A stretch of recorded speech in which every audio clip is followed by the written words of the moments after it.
Salut la gang! Bienvenue au podcast Sortir les régions du placard, le podcast où on offre un regard sur la vie queer en milieu éloigné. On voudrait tout d'abord remercier notre présentateur officiel, la Coalition d'aide à la diversité sexuelle de l'Abitibi-Témiscamingue, un organisme qui contribue au bien-être des personnes de la diversité sexuelle et de genre en région depuis plus de 20 ans. On veut aussi remercier particulièrement Camille Vidalaire du Festival d'humour émergent d'Abitibi-Témiscamingue pour le prêt de matériel de la captation audio. Un merci aussi à Papeterie JSM pour la commandite de cet épisode. Papeterie JSM, dans le fond, c'est une entreprise des Îles-de-la-Madeleine qui fait la vente d'articles de bureau, services de photocopie, plastification, bousinage, etc.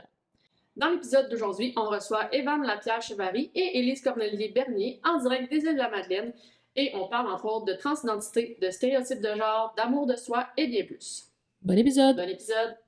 De l'Abitibi à la Gaspésie, en passant par les îles et la côte nord, on s'est dit que tôt ou tard, il faudrait sortir les régions du placard. Bon, fait que ça part! Hey, ça part! Ça part. C'est parti. Fait que bienvenue au podcast Sortir les régions du placard, le podcast où on porte un regard sur la vie queer en région éloignée. Avant de commencer dans le vif du sujet, j'aimerais juste ça que vous vous présentiez l'un et l'autre là, très rapidement. Là, Toutes les femmes d'abord. Vas-y. Élise, femme trans, lesbienne et fière de l'être. Parfait. Super. Moi, c'est Evan, homme trans, musicien, artiste, natif des îles, vécu en ville pendant 15 ans. Et c'est ça. Né aux îles en tant que fille et revenu en tant que gars. Puis, Allons-y ouais, donc, c'est direct ça. dans le vif du sujet, là, si tu nous ouvres tout grand la porte. Evan, dans le fond, les deux, vous êtes originaires des îles de la Madeleine. Si je me trompe pas, non, Élise, tu n'es pas originaire des îles. Evan, tu es originaire des îles de la Madeleine. Puis Ouais. tu viens un peu de parler de ton processus, de comment tu as découvert ta transidentité. Ouais. Vas-y donc en profondeur un peu là-dedans. Comment ça s'est passé, à quel âge? Ben, c'est sûr, moi, j'ai tout le temps su ça. Tu sais, je disais né en tant que fille, entre guillemets, là, parce que c'est comme ça que j'ai été assigné, mais moi, ça a toujours été clair dans ma tête. J'étais un petit gars. Je le sais depuis toujours, fait que c'est sûr que là, c'est c'est un peu long d'expliquer toute ma vie, mais si je peux faire ça un peu vite, ça fait que, tu sais, à cette époque-là, je suis né en 87. Fait que c'est sûr qu'en 87, 90 aux îles, dans mon enfance, ça existait pas. Fait qu'il est venu un âge à l'école où on met les filles d'un bord puis les gars de l'autre. Fait que Il y avait j'étais comme pas de mots forcé. pour expliquer ça à cette époque-là. Là, tu sais. Non, puis même moi, je l'ai déjà dit, tu sais, je disais que j'étais un gars, puis mais le monde me disait, ben non, t'es pas un petit gars, t'es une petite fille. Fait que je m'ai comme battu contre ça un bout. Puis à un moment donné, arrive l'adolescence, puis quand t'es moins dans ton imaginaire, puis il faut que tu comprends qu'il faut que tu te conformes, là. Ça fait que j'ai arrêté de m'ostiner avec tout le monde. J'étais comme, bon, ben ok, ben, c'est une fille. Mais c'était comme... c'est là que ça a commencé à être difficile, ma vie, puis que je me suis perdu. Puis l'adolescence, c'est une période où on cherche déjà beaucoup. Fait que quand on te fait mettre dans la tête déjà le contraire de ton identité, c'est comme... Je m'ai cherché longtemps, puis je m'ai cherché loin, puis je m'ai tellement éloigné de qui j'étais. Tu sais, j'ai essayé d'être une fille, là. Je me suis dit, bon, c'est peut-être parce que je me maquille pas, c'est peut-être parce que je mets pas des talons. J'ai tout essayé ça. Mais ça marchait pas. Puis à un moment donné, à 27, 28 ans, tu sais, après ça, c'est ça, je suis parti des îles jeune. À 17 ans, j'avais le goût justement d'aller en ville parce que je voulais vivre des nouvelles affaires. Puis je me reconnaissais pas dans l'espèce de petit carcan des îles que tout le monde était un peu... J'aime pas ça dire ça parce qu'il y a tellement de la belle diversité, mais vu qu'il y avait pas de modèle, les seuls modèles qu'on avait, c'était le petit carcan... Monsieur, madame, qui traditionnel, que le gars fait la pêche, puis là, ils ont des enfants, puis fait que moi, c'était pas ça ma vie. Puis aussi parce que je suis un artiste, puis ça, puis faire la musique, puis il y a ce côté-là aussi qui m'a emmené en ville, mais c'est ça, finalement, à un moment donné, à 27 ans, je me suis ramassé au pied du mur que j'allais plus bien, puis me lever le matin pour aller travailler, c'était même plus faisable. Puis là, je me suis rappelé, c'était quand la dernière fois que j'ai été vraiment bien, puis heureux, puis ça m'a ramené à quand j'avais 8 ans. Fait là, je me suis dit, bon, ben, qu'est-ce que j'avais quand j'avais 8 ans qui faisait que j'étais bien, tu sais. Puis là, ben c'est ça, ça m'a ramené à... Ah ouais, je mettais des casquettes. Ah ouais, je disais que je m'appelais Vincent. Ah ouais, je marchais nu-pied dans le gazon, tu sais. Fait que tout ça, j'ai comme revenu à ce petit gars-là.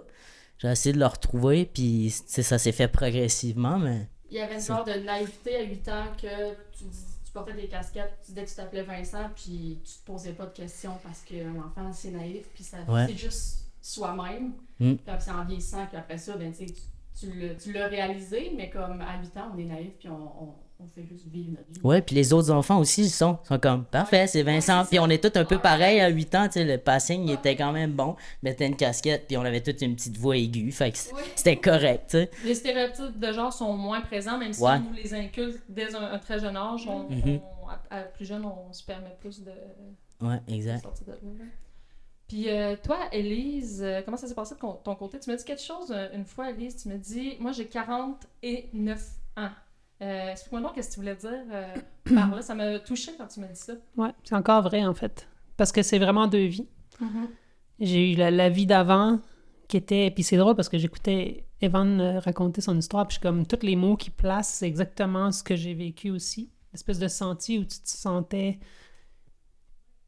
dans un safe space dans ta jeunesse pour verbaliser ça. Je l'ai fait à plusieurs reprises, mais on m'a flatté la tête en me disant « Ben non, t'es un beau garçon, t'es bon, t'es ci, t'es ça. » J'étais comme « OK, mais c'est pas ça que je voulais. » Tu te fais revirer de bord 1 fois, 2 fois, 3 fois. Puis à un moment donné, tu vieillis, puis là, tu sens la pression des stéréotypes autour de toi, puis ça a fait que je me suis tue. J'ai ravalé ça, puis j'ai essayé d'être un gars full. Jusqu'à 40 ans? Jusqu'à 40 ans. Puis à 40 ans, j'étais comme... Il n'y avait plus rien qui me faisait du bien. Tu sais, j'avais une maison, une job, une moto, un char, une blonde, mais ça marchait comme plus. Il n'y avait rien qui me faisait du bien. Je buvais de l'alcool, ça me faisait plus de bien. Je travaillais comme une folle, ça me faisait plus de bien. Je mangeais bien, ça me faisait pas de bien. Je faisais du sport, je faisais tout ce qu'il fallait pour être heureuse, puis ça fonctionnait pas, tu sais. Mais moi, j'ai également toujours su que j'étais une fille, mais je l'ai refoulé. Je l'ai refoulé dans ma transphobie, dans la transphobie qu'on m'a inculquée, puis dans celle que j'ai cultivée, puis il a fallu que j'aille vraiment au bar pour dire OK, ben c'est soit que je me crisse en bas là, ou que je rouvre la petite porte que je ne veux pas ouvrir depuis 40 ans, tu sais. Puis pour moi, c'est à ce moment-là que j'ai comme décidé que c'était 2 vies. C'est très imagé quand même comme façon de vivre. Ouais.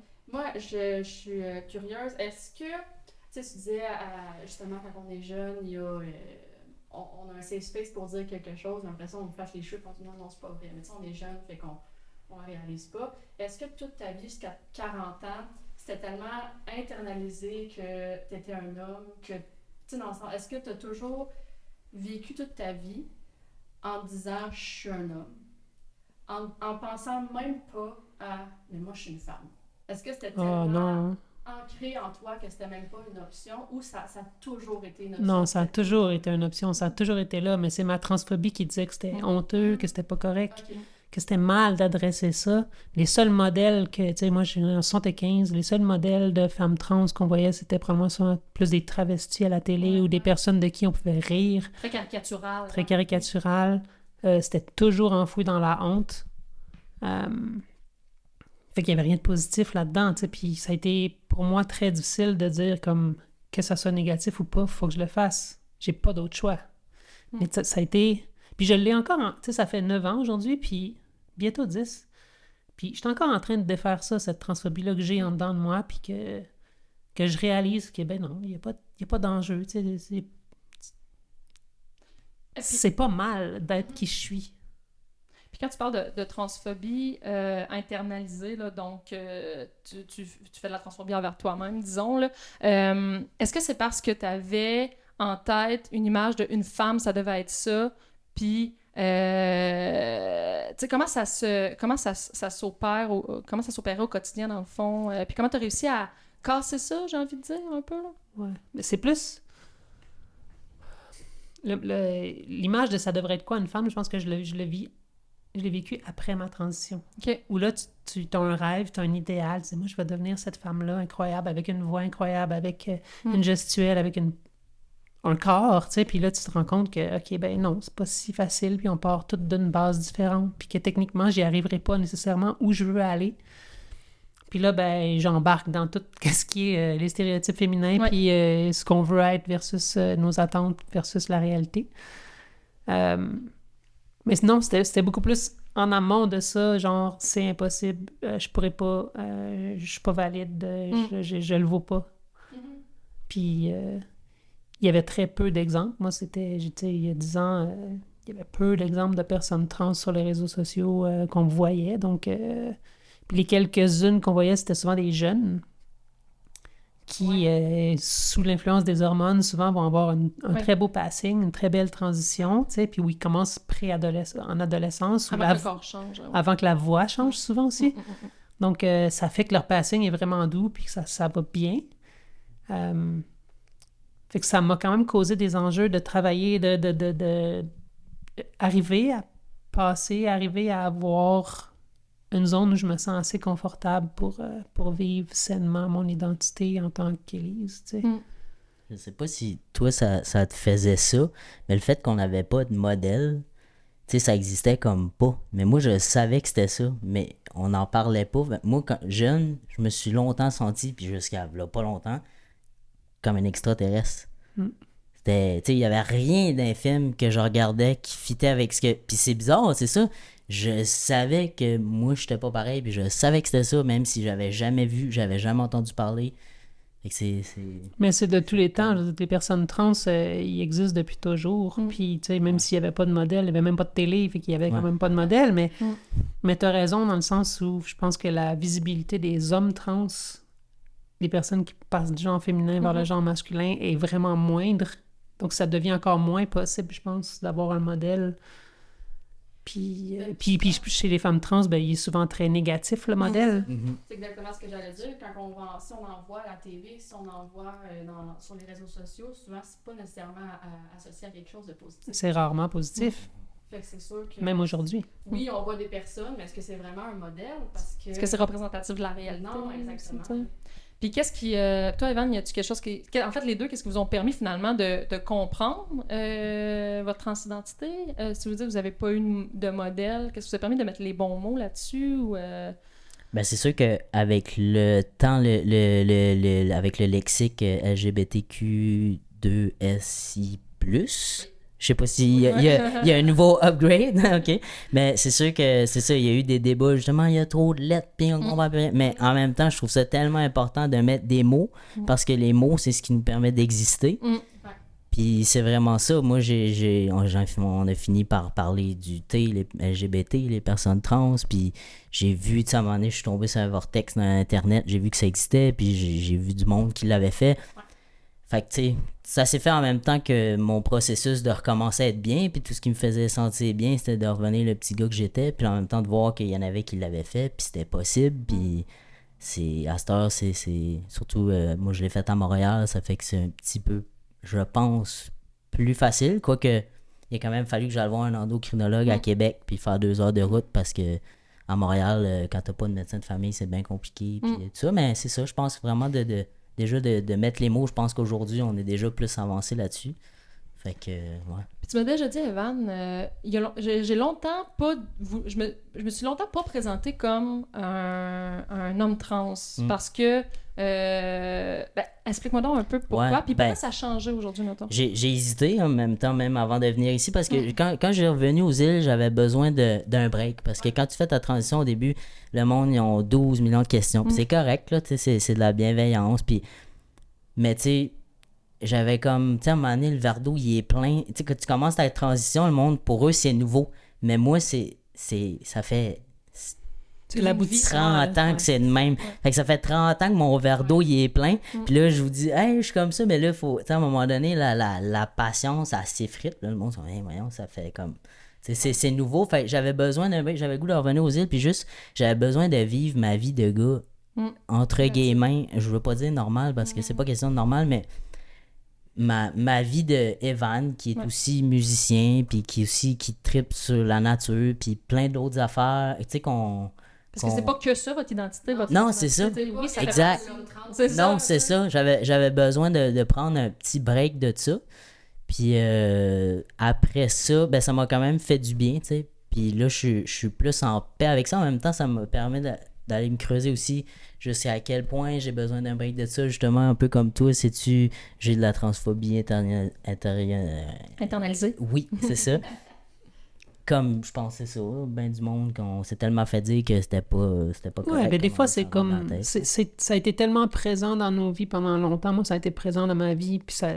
Vraiment beaucoup, ça l'est encore beaucoup, mais ça fait du bien quand tu réalises que, OK, ça fait peut-être une journée ou 3 jours ou une semaine que tu n'as pas réfléchi à de la dysphorie ou ton identité de genre ou qu'est-ce que tu as l'air ou tu as juste comme reçu des madames constamment puis tu es comme, ah, OK, ça va. C'est comme ça. C'est tellement apaisant parce que dans le fond, en gros, c'est ça qu'on veut. Tu sais, l'identité de genre, c'est pas un problème. Le problème, c'est la dysphorie, le mal-être en lien avec ce genre-là. Puis quand la dysphorie réussit à diminuer parce que ça va bien, parce qu'on se sent sur notre X, ben la vie est vraiment comme plus douce, là, tu sais. Puis c'est ça que tu as essayé de faire, je pense, en t'effaçant ou en arrivant aux îles en tant qu'Evan. Oui, puis à un moment donné, tu sais, tu vis ta vie comme ça, puis après ça, je réalise aussi que, ouais, mais c'est comme si le monde, il me connaissait pas vraiment, parce que c'est quand même une grosse partie de ma vie, tu sais. Puis en même temps, c'est ça, il y a tout le côté aussi de j'ai envie d'être aujourd'hui en tant qu'adulte, l'adulte que moi j'aurais eu besoin quand j'étais petit, tu sais. Fait que tout ça est dans la bienveillance aussi, puis je le fais en même temps pour moi, tu sais, qui est comme pas me réparer parce que je me sens réparé aujourd'hui, puis tout va bien, mais aussi pour... Rendre c'est service ça. au petit Evan. Ouais, c'est ça. Ouais. Fait que... Puis, est-ce que tu avais entendu parler de l'histoire d'Élise avant de revenir aux îles? Parce que vous n'êtes pas de la même génération. Est-ce que ça a pu être peut-être un beau modèle? Ben, c'est sûr que moi, j'étais content. Moi, j'étais content qu'Élise allait tracer le chemin, là, si on peut dire. Tu sais, c'est comme, je sais pas, je suis enfant unique, là, mais j'imagine quand t'as des frères et sœurs un petit peu plus vieux qui peuvent, eux autres, ils sont fait chicaner pour des affaires, puis là, toi, t'arrives après, puis c'est comme, ah, c'est beau, là, ça passe dans le beurre. Fait que, ben, merci, Élise, pour ça. Parce que dans le fond, toi, t'as dit que t'as rencontré un endocrinologue à Montréal, donc t'as vécu ta transition en ville, à Montréal. Mais toi, Élise, ça s'est passé aux îles. Ouais. Comment ça s'est passé? Ah, comment ça s'est passé? Ben, écoute, moi, je suis allée all-in, tu sais, j'ai décidé d'en parler ouvertement et fortement pour éviter un peu, comment est-ce qu'on appelle ça aux îles, là? Les palabres, les commérages, là, tu sais, où les gens... Ah, t'as-tu entendu? Puis finalement, t'as lâché un pet à un bout de l'île, puis t'as fait une trace dans tes shorts rendu à l'autre bout, là, tu sais, puis c'est ça que je voulais éviter, en fait, fait que je voulais que les gens puissent en parler sainement, venir m'en parler sainement, puis qu'on puisse en discuter. Parce que t'étais une des premières femmes trans aux îles, on pourrait dire, ouais? Ça a fait partie de mon processus, je te dirais. J'ai acheté une maison en 2010, donc bien avant ma transition, mais où l'identité de genre était éminemment présente dans ma vie, puis je cherchais toujours, avant de pouvoir acheter, je louais des maisons, mais je louais toujours des maisons qui étaient loin du chemin. Des maisons qui avaient un peu d'abri, qui n'avaient pas beaucoup de voisins, ce qui est rare aux îles parce que le territoire est exigu. Puis, je faisais ça parce que chez moi, c'était la seule place où je pouvais être moi-même, où je pouvais m'habiller comme ça me tentait, où je pouvais vivre un peu d'Élise, tu sais. Loin du regard des autres. Ouais. Puis, quand j'ai voulu acheter ma maison, ben là, je regardais la maison, je suis venue à voir, mais j'entendais les voisins un peu, puis il y avait des voisins pas trop loin, mais il y a des arbres quand même, mais il y avait des voisins. C'était comme pas parfait, puis j'étais comme... Ah. Fait que je suis venue la voir 2-3 fois jusqu'à ce que je demande à la propriétaire, « Tu l'as acheté de qui, toi? » Puis elle m'a dit, « Ah, ben, je l'ai acheté d'un petit couple là, qui partait des îles là, pour suivre leur gars, ben leur fille, là. C'est quoi? Leur gars, ben leur fille, qu'est-ce que tu veux dire? » Tu sais, puis là, on m'a expliqué qu'il y avait eu un enfant trans, une jeune fille qui était dans les années 70 aux îles, puis qui vivait son identité de genre de façon très difficile à l'école ici, qui vivait beaucoup de pression, puis qui a choisi de partir à 16 ans, je pense. En tout cas, dans ces années-là. Puis quand j'ai su ça, j'ai comme fait « OK, tu sais, ça, c'est un signe. Tu sais, tout d'un coup, je voyais toute la souffrance que cette jeune fille-là a vécue dans cette maison-là, mais aussi, je sentais un attachement profond, puis une réalité qui était la mienne. Fait que c'est pour ça que j'ai acheté la maison. Mais ça fait partie de mon déclic. Je pense que ça fait partie de ma capacité à commencer à manger toute la transphobie que j'avais, toute la honte que j'avais pour faire comme... OK, ça a déjà existé, tu sais. Pour Evan, bon, peut-être qu'Evan, il dit qu'il... j'ai servi d'exemple, mais moi, c'est elle qui a servi d'exemple pour moi. Tu sais, ça se peut, ça existe. Je suis pas un extraterrestre. Ça, sans l'avoir vu aller, t'avais conscience qu'elle a vécu ça ici. Fait que ça t'a donné le go de « OK, je pense que je peux le faire. » Ouais. Ouais. Puis... Que dire de plus? Puis fait qu'une fois que tu as eu ce déclic-là, après, tu as entrepris des démarches avec le système de santé ici. Oui, j'avais la chance d'avoir un médecin de famille. Puis, une des belles choses, je pense, en région, c'est que ton médecin, il sait qu'il peut pas t'envoyer à Québec nécessairement aller voir un endo. Fait que mon médecin, il a fait « Bon, ben regarde, on va apprendre ensemble. T'es ma première patiente, on va apprendre ensemble. » Ça, c'est super beau. Puis j'ai beaucoup apprécié son geste. Puis je pense que ça se répercute quand même beaucoup. Tu sais, au lieu de dire « Je m'en lave les mains, je connais pas ça, va à Québec. » Ben là, c'était « OK, comment on peut faire? Bon, ben voici les tests qu'il faudrait que je te fasse passer. On va faire passer ces tests-là. On va analyser la situation. » Il m'avait référé à un organisme à Montréal. J'ai fait des recherches sur cet organisme-là. C'était un organisme qui était, dans ce temps-là... très transphobe, c'est-à-dire qu'il cherchait à faire des thérapies de conversion. En appelant à l'ATQ, qui était l'aide aux trans du Québec, on m'a confirmé ce fait-là. Fait que j'ai rappelé mon médecin, je lui dis, garde, ça n'a pas l'air d'être une bonne référence.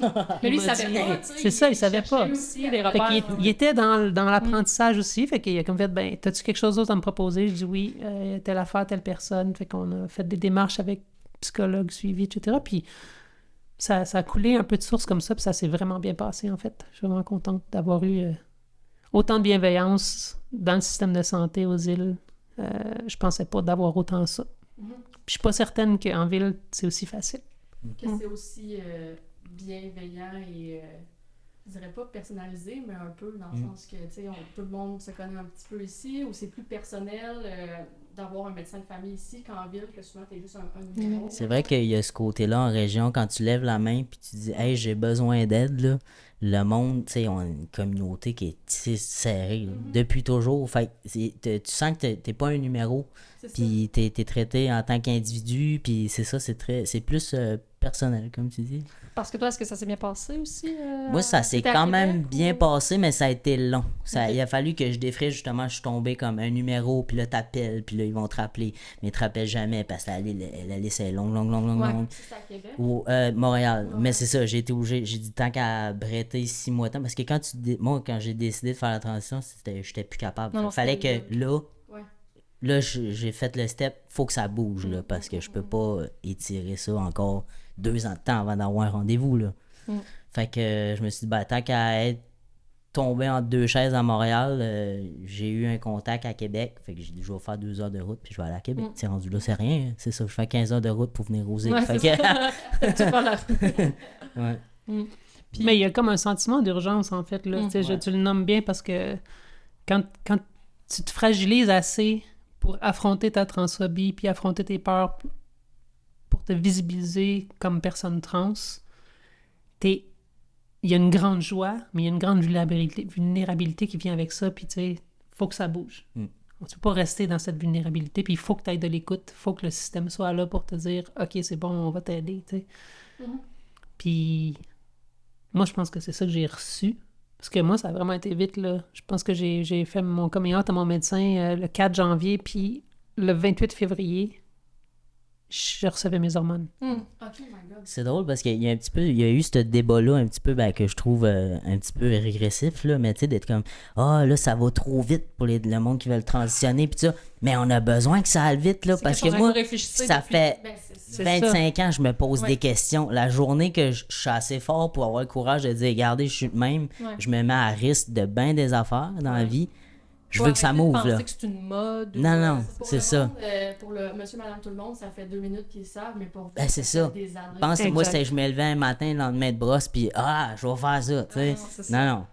Y a-t-il des choses comme ça que vous aimeriez déconstruire, que les gens pensent justement, mais sur lesquelles vous aimeriez sensibiliser les gens par rapport à votre réalité? Mais c'est quand même intéressant ce que tu soulèves par rapport au fait que, tu sais, quand, exemple, si, je sais pas, moi, j'ai un enfant qui est masculin, puis que mon enfant me dit, moi, je suis un garçon. Puis on est comme, yes, bravo.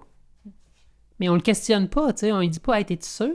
Mm. On va attendre quand tu vas avoir 18 ans avant de confirmer, parce que pour vrai, on n'est pas sûr, là, tu sais. Puis à toutes les fois que mon garçon va dire qu'il est un garçon, on va comme le confronter en disant, t'es-tu certain? Pour vrai, je suis pas sûr. Non, tu devrais pas. Je mets des robes un peu, tu sais. Mm. Mais quand tu es une personne trans puis que tu t'affirmes autrement, il faut comprendre que ça prend énormément de force. Il faut que ça soit éminemment présent, ton identité, pour que tu ailles au-delà de tous les stéréotypes, au-delà de toutes les peurs, pour dire hey, je me sens pas comme tout le monde dit. Tous les adultes autour de moi disent que je suis un garçon, puis je me sens pas de même. Tu sais. Ça prend beaucoup, beaucoup de force, puis c'est déjà Le prédigéré chemin dans la depuis tête longtemps. est déjà fait quand il sort par la bouche. tu sais. Exact. C'est ça qui Ouais. arrive. Fait que pas remettre en cause ça, c'est prendre l'écoute, puis on avance là-dedans parce que ça prend énormément de force pour verbaliser ça. Fait que quand les gens trouvent que ça va trop vite, c'est parce que c'est eux autres qui sont juste pas prêts. Là. 100%. Ouais. Est-ce que ça a été bien reçu de vos entourages, de part et d'autre, somme toute? Ouais, moi, quand même bien. Là. C'est sûr que, tu sais, côté, mettons, pour les parents, ça peut être plus difficile, là, parce que c'est comme une certaine image de leur enfant qui change, mais ça a été quand même... De l'assimiler. Ouais, c'est ça. Puis c'est ça aussi, ça tourne un peu autour de ça. Les gens, nos proches, le temps qu'ils l'assimilent, tu sais, nous autres, on est déjà rendus plus loin dans notre chemin. Fait qu'il faut le laisser. Il y a comme une couple d'années d'adaptation. Nous autres, on est rendus plus loin que le monde qui viennent juste de processer, puis qui sont en train de s'habituer, puis les bons pronoms, puis Ouais. tout ça, tu sais, nous autres, là, C'est sûr, en tant que parent, quand ça fait, mettons, 30 ans que tu appelles ton fils ou ta fille par un Exact. prénom et un pronom, puis que tu switches, c'est sûr. Des fois, ça peut pas se faire du jour au lendemain, mais au moins quand c'est fait dans la bienveillance. Ou vous parliez aussi de questions, des fois, qui vous sont posées.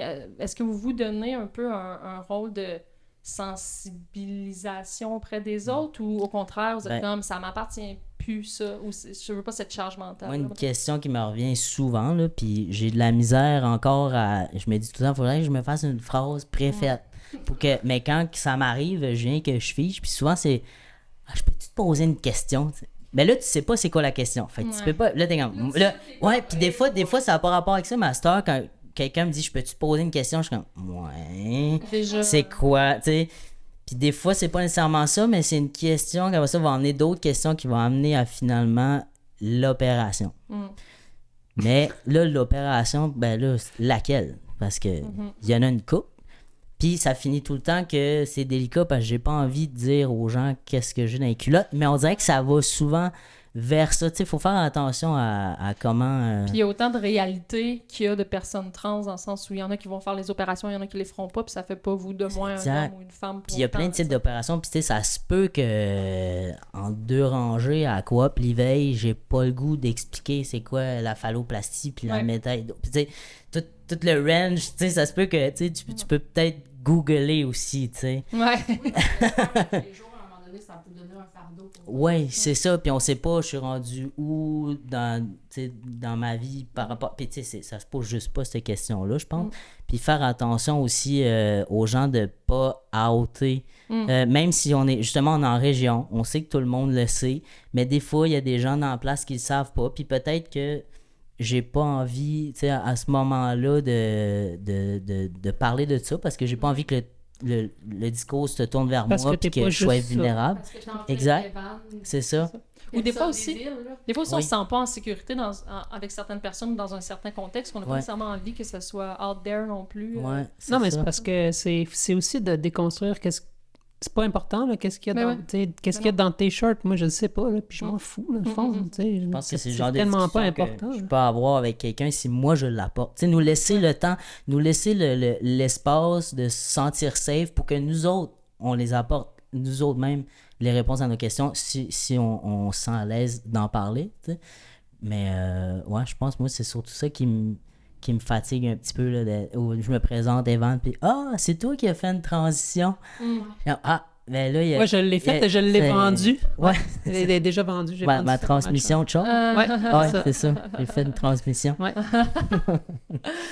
Mais pensez-vous qu'en région, justement, on retrouve plus ça, cette non-anonymat-là face à votre transidentité? Parce que il y en a peut-être moins qu'il y en a à Montréal, par exemple. T'sais. Est-ce que c'est un enjeu en région ou justement tout le monde se connaît? Fait que...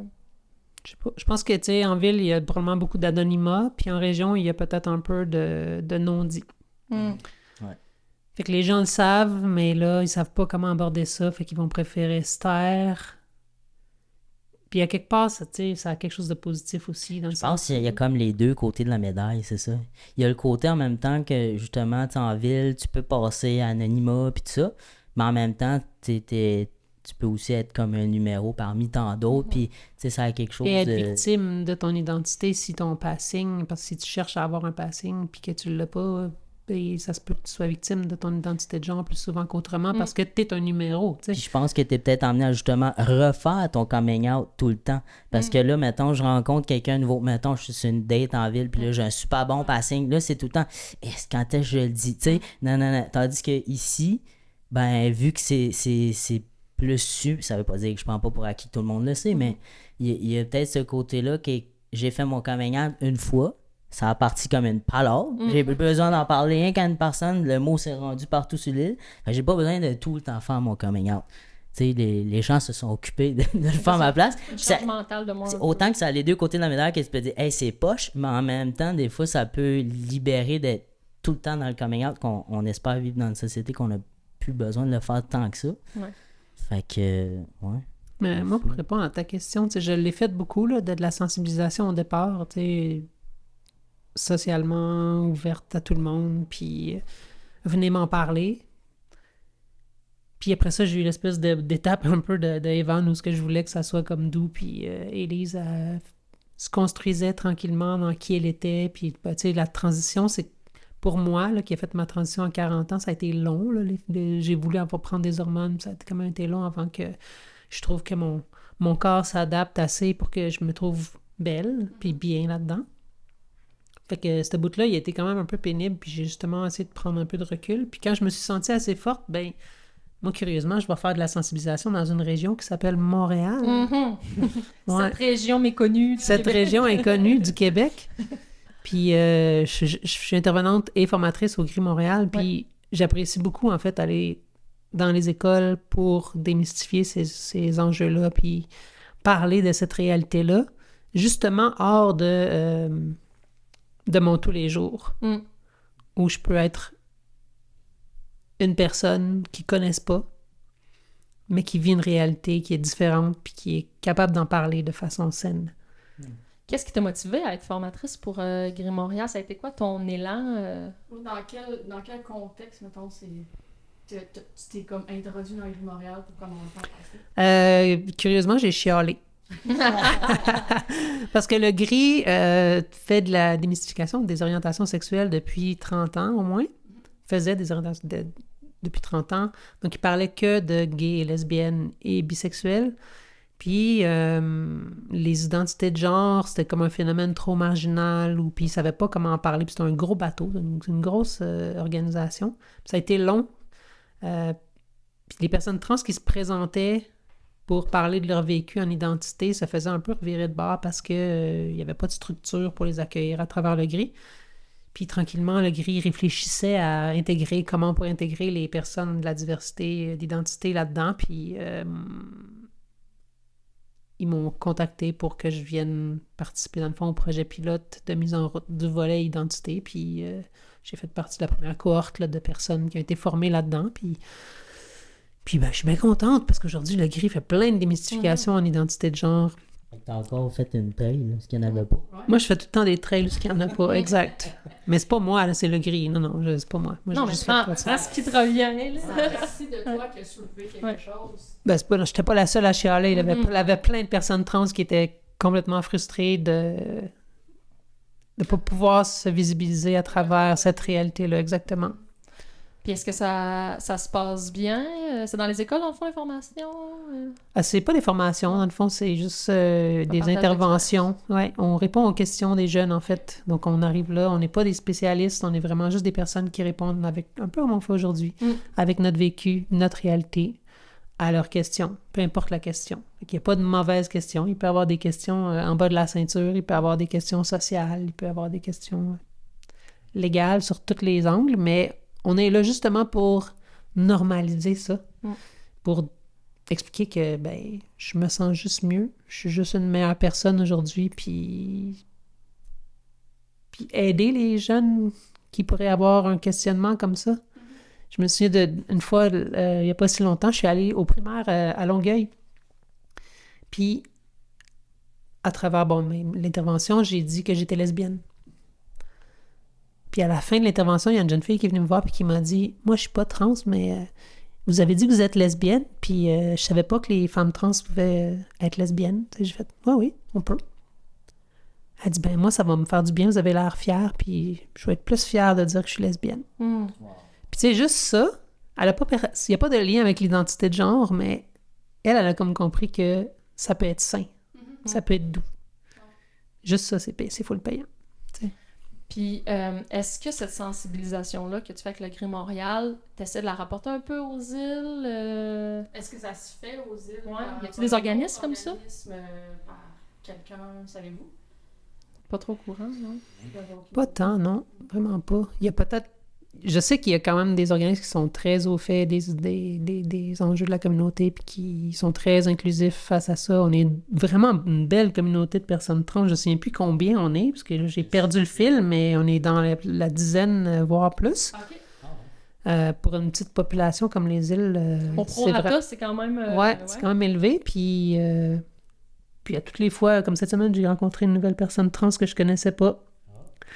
Fait que je trouve ça vraiment cool. Je trouve ça beau. Puis je trouve ça le fun, justement, de rencontrer des personnes que je connais pas, que j'ai pas entendu parler. Ça fait que, OK, bon, ben, ça roule tout seul. Tu sais, les gens se sentent bien, c'est un safe space. Je pense que les îles ont comme toujours été une forme de safe space.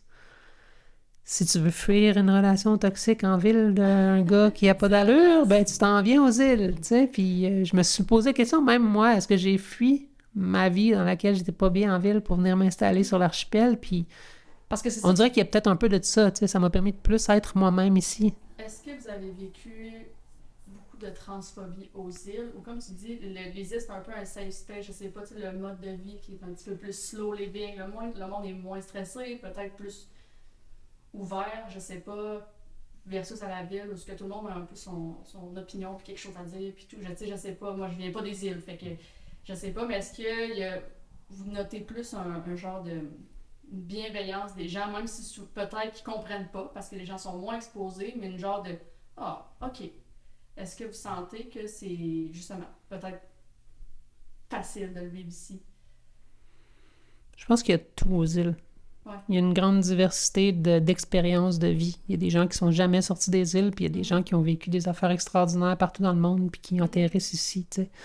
Puis après ça, il y a des visiteurs qui arrivent aussi de partout. Je pense que ça amène une pluralité de visions qui est vraiment le fun, puis qui rouvre la porte qui fait un espace, en fait. Ben, c'est ça, parce que je regarde en Abitibi, mettons, tu sais, moi pis Dom, on s'est souvent dit, il n'y a pas tant de monde, tu sais, la communauté, on la voit pas tant, on n'est pas trop au courant de rien, mais tu sais, quand on parle des îles, souvent, tu sais, moi j'ai fait des petites recherches, Dom maintenant est ici à plus long terme, tu sais, on voit qu'il y a une grande communauté aux îles. Fait que je me dis, mais comment ça, dans une région aussi éloignée, aussi éloignée que l'Abitibi, mais je sais pas, je me demande pourquoi c'est autant un safe space pour les gens, les îles, versus d'autres régions que des fois, on sent que c'est plus difficile, mettons. C'est peut-être juste parce qu'on arrive à le voir parce que c'est petit. Peut-être. Peut-être que dans le fond, c'est la même chose ailleurs, mais ici, justement, vu au prorata, il y a 12 000 habitants en hiver, on finit par voir peut-être plus les histoires à succès ou... Ouais. C'est clair que d'être dans un milieu qui est... Puis là, je connais pas l'Abitibi, fait que tu sais, mais si tu es dans un milieu qui est plus transphobe, ben ça fait que les personnes qui sont concernées par ces réalités-là vont être moins visibles ou vont quitter. Oui, c'est ça. Tu sais, à l'île du Prince-Édouard, c'est un milieu qui est vraiment pas ouvert présentement. Puis, tu sais, je connais des gens qui vivent ces réalités-là, puis qui sont juste à partir tellement c'est pas facile, tellement ils sont pas backés, tellement ils sont pas protégés. Fait que, il y a ça aussi, probablement.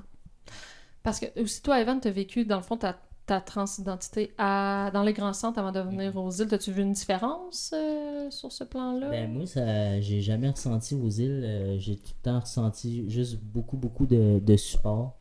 Puis de la bienveillance. J'imagine, il y a sûrement du monde dans papotage dans mon dos qui ont dit des affaires, mais j'ai jamais ressenti ça. J'ai tout le temps senti, au contraire, full de support, le monde qui dit « Wow, t'es beau à voir aller, puis c'est le fun que tu t'affirmes. » Puis j'ai été vraiment accueilli à bras ouverts, puis j'ai senti que les gens étaient contents que je revienne aux îles. Puis on dirait, je sais pas, c'est comme si ça avait montré justement ma vulnérabilité.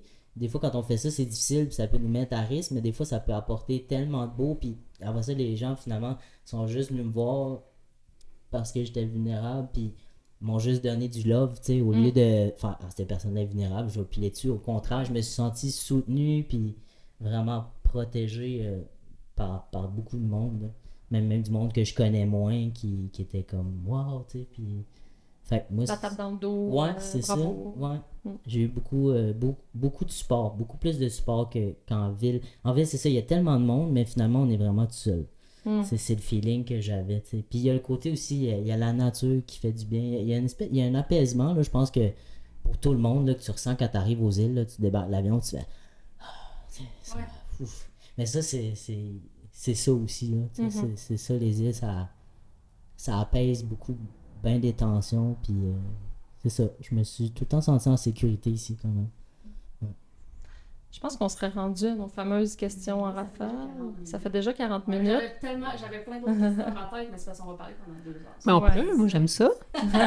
Ben, je sais pas, t'avais-tu d'autres questions? Mais moi, j'ai ma question qui me... Tu sais, on parle... Ça me travaille depuis tantôt. On parle beaucoup d'identité de genre, mais aussi de l'expression de genre. Fait que moi, je suis curieuse de savoir, ça a été quoi un peu votre cheminement par rapport à ça aussi, de votre identité, genre de, OK, moi, je suis une femme, mais de comment je l'exprime. Ou je suis un homme, comment je l'exprime. Est-ce que ça a été quelque chose qui a été fort en vous de vouloir l'exprimer?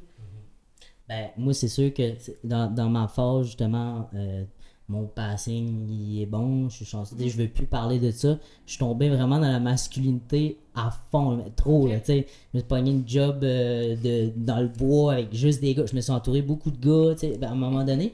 Volontairement, mettons, pour cadrer dans un... j'étais comme, tu sais, j'étais un gars, tu sais, dans tout ce qui est un gars. À un moment donné, il a fallu que je déconstruise ça aussi, parce que c'est pas ça que je suis. J'ai été obligé, parce que j'ai tellement mis ma féminité de côté dans la vie, puis pour moi, j'avais associé tout ce qui était féminin, ça me blessait, mais ça reste que je suis un gars qui est doux.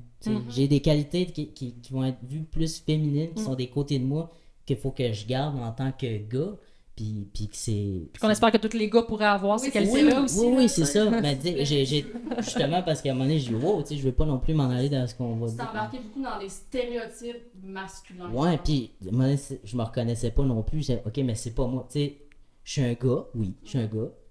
Je suis un gars peut-être pas comme tous les autres. Puis c'est ça, j'ai les deux aussi. Faut que je fasse la paix avec mon côté plus féminin, plus... tu sais... Est-ce que c'est comme si tu sentais que fallait que tu te prouves que t'étais un gars? Je pense que ouais. Fallait que je me le prouve à moi, puis je le prouve aux autres. Puis après ça, j'étais comme, ben, finalement... On dirait qu'il fallait comme j'aille au bout de ça, pour finalement revenir un peu, puis me mettre dans le milieu, puis d'être, ok, tu sais, c'est correct, là. Ça fait partie, je pense, de mon cheminement de me chercher, c'était de me trouver, moi, en tant que gars, je suis comment, tu sais.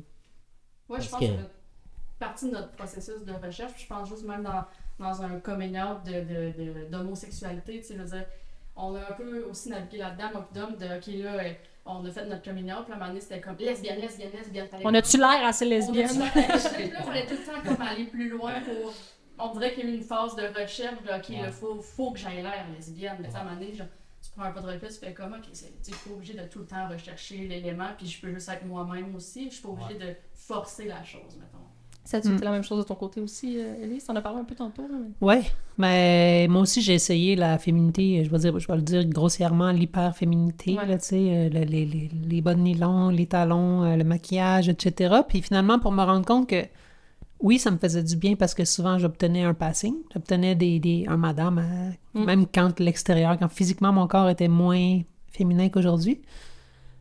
Mais ça m'obligeait à une espèce de gymnastique incroyable qui n'était pas la mienne, en fait. Tu sais, j'ai réalisé, en fait, que mon image de la féminité était quand même erronée, puis qu'une fille, ça peut être d'autres choses que le lipstick. Que le stéréotype que la société nous projette. Exactement, tu sais. Puis finalement, j'embarque dans les mêmes combats que toutes les autres femmes à me trouver moi, puis je suis pas une personne non-binaire. Je me considère pas non-binaire, mais on dirait que l'espèce d'androgénéité, l'espèce de côté où je suis pas obligée de performer une féminité à outrance, me va bien. Je me sens bien. Dans la majorité du temps, j'ai un t-shirt, puis des pantalons, puis je suis bien, tu sais. Puis, curieusement, avant ma transition, j'étais un gars qui mettait souvent des jupes. OK. Je mettais des kilts, je mettais des jupes, je mettais tout le temps des jupes, puis je rêvais, je m'étais dit, hey, le jour où je vais faire une transition, que je vais avoir le courage, je vais tellement tout le temps mettre des jupes, hey, c'est hot, hein? Ah, je suis tannée. Mais tu vois, il y a comme ça, j'ai comme déconstruit tout ça, puis aujourd'hui, je suis comme, OK, ben non, je peux juste être habillée comme ça me tente, confortable, puis être bien, puis ça change pas qui je suis. Puis mon expression de genre est peut-être pas aussi importante qu'elle l'était avant. Fait que oui, on apprend, on déconstruit. Est-ce qu'il y avait autre chose que tu voulais? Non, c'était vraiment Bonne la question question. qui me travaillait. Bonne J'en ai des millions, mais celle-là, c'était la plus grosse que j'avais en tête. Je pense qu'on peut passer à notre prochain... On va passer au volet un peu ludique du podcast. Dans le fond, il y a des questions qui sont peut-être un peu moins par rapport à votre expérience personnelle, mais peut-être plus un peu plus amusantes. La première question, c'est si vous pourriez aller en date avec quelqu'un de la communauté, ça serait qui? Est-ce que vous avez déjà réfléchi La à ça? communauté? Non, mais Ok. ou non. OK. Selon, Genre c'est une ça. star, une personnalité publique connue. Moi, je suis tellement pas la bonne personne. Là. Moi, toute cette Non. espèce de truc-là, hyper social, des stars, je m'en calisse, ben, pas vrai. C'est vraiment Ou pas est-ce quelque qu'il y chose a qui un me... modèle, Je pense que j'irais avec, J.K. Rowling, j'essaierais de la dater juste pour essayer Ah, ouais, c'est qu'elle bon, se rende compte que c'est cool, les femmes trans, tu sais, puis que ça une peut être excellente vraiment réponse. parfait, là, tu sais. Ouais. Ben, je peux pas dire mieux que ça. Non. Mais moi, c'est comme toi. un Evan, peu, il dit tout moi ce aussi, qui même est- chose. Ouais, je vais à la dating aussi. T'as peut-être une chance, elle est peut-être hétéro. Ben, en tout cas, je sais pas, mais moi, c'est ça, tout ce qui est célébrité, on dirait que. D'abord, prendre un café avec quelqu'un pour lui poser des questions ou lui parler de quelque chose. Un modèle Ouais. que vous aimeriez rencontrer, peut-être. Alors, Ben, c'est ça, on a comme pas eu beaucoup de Pas- modèles. non, hein. C'est dur à, tu sais. même encore aujourd'hui, on Ouais. n'a pas de temps. Tu sais, avez-vous une idée d'un homme Absolument trans, aucune célébrité, déjà en partant? Mhm. Je peux même Buck pas vous Angel. dire. Ben là, c'est ça. Je sais Je même pense pas que c'est un c'est qui. acteur porno. C'est un acteur. Ben, en tout cas, c'est ça, il me vient pas. Il me vient pas l'autre, non? Ouais. Ouais. Buck Angel. C'est dur d'avoir des... Il n'y a pas beaucoup de références en tant qu'hommes trans incroyables qui ont percé. Ils sont C'est cricket. Il difficile. va falloir Bon. qu'on Son se cricket. Son Parfait. cricket. Ben, écoute, il n'y a pas de bonne ou mauvaise réponse. Fait qu'il y a pas de bonne ou Mais mauvaise moi, je réponse. suis entièrement satisfaite Ben, avec moi, je prends, J.K. Rowling. moi, je prends souvent des cafés avec Elise, là. Donc, Deal. deux, hein. C'est parfait. L'autre question, c'est est-ce que vous avez un œuvre queer ou un œuvre, mettons, où justement il y avait des modèles queer qui vous ont inspiré, que ce soit un livre, un film, un artiste, une chanson? Je sais que c'est pas la première fois que vous dites que vous avez Ben, manqué de modèle, mais... Moi, j'avais vu le film Boys Don't Cry. Mm. Je sais pas si ça vous dit quelque chose. Ouais. C'est comme en 96, en tout cas, des années 90. Puis c'est basé sur une histoire vraie qui est une histoire de gars trans. C'est quand même. Ça finit super mal, là. Ok. Mais c'est vraiment un bon film. Puis je me rappelle quand je l'avais vu, ça m'avait vraiment rentré dedans. Puis je pense à jouer à la TV chez mes parents. Puis je me rappelle que maman avait changé de poste. Puis j'ai tout le temps essayé de retrouver ce film-là par après. Puis j'ai fini par, tu sais, avant Internet. Puis tout ça. Ouais. J'ai fini par le retrouver puis le réécouter. Puis je trouve que c'est un film qui décrit bien justement le feeling de c'était quoi. Tu sais, ça fait pas si longtemps, là, dans les années 90, là, mais les années 80, mais c'était vraiment. Tu sais, c'était quelque chose. C'est pas un film qui est positif, mais ça m'avait vraiment marqué puis rentré dedans parce que justement, c'est peut-être un des seuls petits moments que j'ai fait. Ah, Que tu t'es je suis reconnu un peu. peut-être pas. Tout seul. Ouais, Ouais. c'est ça. Ouais. Boys Don't Cry. Moi, j'avoue que j'écoute pas beaucoup de films dans la vie pis tout, mais j'ai vu dernièrement Mutt, ou M-U-T-T, Ok. sur Netflix. Ouais. Puis c'est un film sur une personne non-binaire. Puis ça parle de cette relation-là, son histoire. Mais j'ai trouvé que pour une fois, c'était justement pas dans le côté spectaculaire de la non-binarité ou de la transidentité. C'était vécu à travers les forces de ces personnages-là, puis aussi les faiblesses, puis les fragilités. À un certain moment, il faut que la personne se déshabille. La personne a eu une mastectomie, il faut qu'elle se déshabille. Puis il se sent pas full bien de le faire, puis tu sens juste ça. La vulnérabilité. Mais la vérité, surtout. Comme c'est pas obligé d'être spectaculaire, on n'est pas obligé de le voir. On peut juste comme faire, OK, cette personne-là existe pour qui elle est, puis elle a une vie extraordinaire, compliquée, belle. Puis que c'est pas qu'est-ce qui entoure de son chandail qui fait la différence. Puis moi, j'ai beaucoup aimé ce film-là qui était, somme toute, très simple, mais je trouve que c'est rare qu'on adresse les sujets trans ou les sujets d'identité de façon saine et vraie. Sans que ce soit dans le drama ou que ça finisse mal. Ouais. Intéressant. À écouter. D'ailleurs, on va mettre les références quelque part dans la Oui. description. Commentaire, description. Ouais. En quelque part. L'autre question, on l'a un petit peu adressée au fil de la discussion, mais est-ce qu'il y a des stéréotypes que vous incarnez ou que vous n'incarnez pas? On essaie de déconstruire les stéréotypes, mais on sait quand même qu'on en épouse des fois certains, ou au contraire, qu'il y en a qu'on veut pas épouser. Est-ce qu'il y en a... On veut des exemples. Comme nous, en fait, nous, c'est des stéréotypes lesbiens, mettons. Ouais. Le fameux mousqueton avec les clés. Ben nous, on a ça, des clés sur notre mousqueton, puis toutes des bagues de pouce, mettons. Là, on est plus peut-être dans les stéréotypes de genre. Orientation sexuelle. Ouais, par rapport à nous, mais... ou des choses que, justement, les gens associent, puis que vous cassez avec ça, je sais pas. C'est une drôle de question parce que justement, nous autres, on est dans l'identité de genre. Ouais. Fait que en même temps, c'est beaucoup ça. C'est ça. Ça tourne beaucoup autour de ça. Ouais, c'est comme si ça prenait un autre Ouais, c'est sens, ça, là, quand on dirait que même, la question. exact, ouais. Mais en fait, on l'a un peu adressé tantôt en disant que vous performiez un peu votre... C'est comme si ça va à l'inverse, tu sais. Ouais. On n'est pas encore... Moi, je suis pas encore à l'étape... Je suis capable d'être fière d'être une personne trans, mais je suis pas encore à l'étape de vouloir le montrer De le crier. et me signaler comme personne trans. De toute façon, tu sais, je suis pas en train de... Je cherche pas nécessairement une personne trans dans ma vie. Ouais. Donc, ça me donne rien d'avoir le signe, une bague de pouce pour les personnes trans, tu sais. Ça me donne rien d'avoir ça. C'est ça. En même temps, de vouloir pas le visibiliser tant que ça, c'est un peu cisnormatif. Là, tu sais, j'essaie d'avoir du passing, puis c'est peut-être pas positif, mais moi, ce que je cherche dans la vie, c'est juste la paix. J'ai juste le goût que ça soit doux pour moi, tu sais, fait que de visibiliser mon identité de genre, Non, je trouve ça non peut être pertinent. dans l'expression, mais tu sais aussi un autre stéréotype lesbien que les lesbiennes, c'est tout le temps rapide en relation. Après une semaine, on se dit je t'aime, après un mois, on habite ensemble, puis après 3 mois, on est mariés. Mettons ça en est un stéréotype on incarne. Fait que, Ben, qu'il y en a c'est sûr que là, moi, je m'en sors pas, là, mais nous autres, les gars trans, on est pas mal tous petits. Bon, Ben là, tu sais, c'est ça. Ouais, tu sais, il y a souvent des jokes, des fois des pages de mimes, là, c'est des jokes de petits, là. Fait que, ben, c'est ça que c'est ça. Il y a tout ce côté-là. Là, tu vas t'acheter des pantalons, puis faut que j'aille faire le bas à maman, parce que c'est tout le temps trop long. Puis, mais c'est ça. C'est pas tant un stéréotype. Ben, ouais, c'est quand même un stéréotype, ouais. Oui, parce que Moi, je trouve ça quand même drôle. Je suis persuadée que t'es plus grand que moi. Ouais, mais toi, t'es petite aussi. Ah! Rien donc. Donc, les femmes trans sont pas toutes grandes. Non, c'est Ah! Ben voilà, on stéréotype, ça aussi. l'a le stéréotype que vous désincarnez. Mais je trouve ça beau parce que pour les gars trans qui prennent la testo, il y a une augmentation de la masse musculaire, puis généralement, ils prennent la carrure un peu, tu sais, les muscles sont comme plus solides, puis ils grandissent-tu? Pas J'ai supposé. l'impression. Ben, non. Peut-être juste parce qu'on est moins de même, puis là, Peut-être. Je sais pas. on grandit pas. C'est peut-être juste l'âge qui fait que je refoule. ça doit être ça. Sinon, on terminera avec une dernière question. Puis là, c'est le moment où vous pouvez regarder la caméra si vous voulez. Si vous auriez quelque chose à dire à quelqu'un qui se questionne sur son identité de genre, ça serait quoi? Vous n'êtes pas obligé de regarder la Non, caméra vous êtes si pas vous voulez obligé, pas. c'est C'est C'est malaisant. juste que des fois, ça fait un beau moment de télé. Je sais pas. Moi, je dirais n'aie pas honte.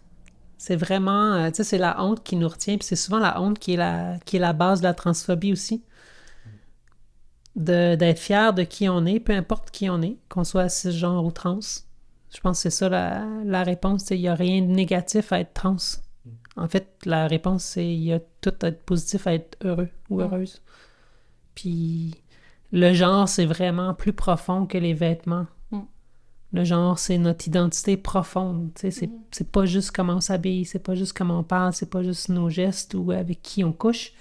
C'est vraiment comment on se sent profondément en dedans de soi. Puis c'est comme dur de comprendre c'est quoi l'identité parce que on pense que parce que je sais pas, moi, toi t'es une femme, tu sais exactement c'est quoi être une femme. Puis par opposition, tu peux dire ah non, mais ça c'est pas une femme. Moi je sais, je suis une femme. Mais quand tu l'as eu gratuit, ton privilège de la féminité, tu n'as pas travaillé pour, tu sais. Puis quand tu as quelqu'un qui a fait son travail pour dire OK, je ne suis pas masculin. Comment je fais pour acquérir de la féminité? Comment je fais pour... C'est quoi la féminité? Quand tu fais un travail sur c'est quoi la féminité, ça devient presque plus valable que le privilège que tu avais avant d'être cisgenre, tu sais. Ouais, c'est une perspective intéressante. Ouais. Il y a quelqu'un... J'ai vu un truc, je fais un aparté. Oui. J'ai vu un truc dernièrement qui disait définis-moi la féminité, mais t'as pas le droit de me parler de stéréotypes, puis t'as pas le droit de me parler de parties de ton corps. Qu'est-ce que la féminité? Et ça serait une question à laquelle il faudrait que je réfléchisse longtemps. Ouais, je pense pas que ça se répond Ouais. comme ça. C'est une Est-ce que excellente ça question. se répond, premièrement? Mais en fait, c'est que ce que ça nous apprend, cette question-là, c'est qu'on a tendance à associer le genre à des stéréotypes, justement, Puis à des ou à des organes génitaux, Ouais. alors que c'est Finalement, tellement peut-être plus que ça, tu sais. un ressenti. C'est tu sais. ça, exactement. Ouais. Si simple que ça, C'est un finalement. ressenti. 100%. Ouais. Mm. Toi, Evan, si tu avais quelque chose à dire à quelqu'un, ça serait quoi? Ben moi, je dirais de s'écouter parce que je pense que dans le fin fond, nous autres, on sait qui qu'on est. Puis de juste faire les choses qui nous font du bien. Si de mettre des boucles d'oreilles, ça te fait du bien, mets-en.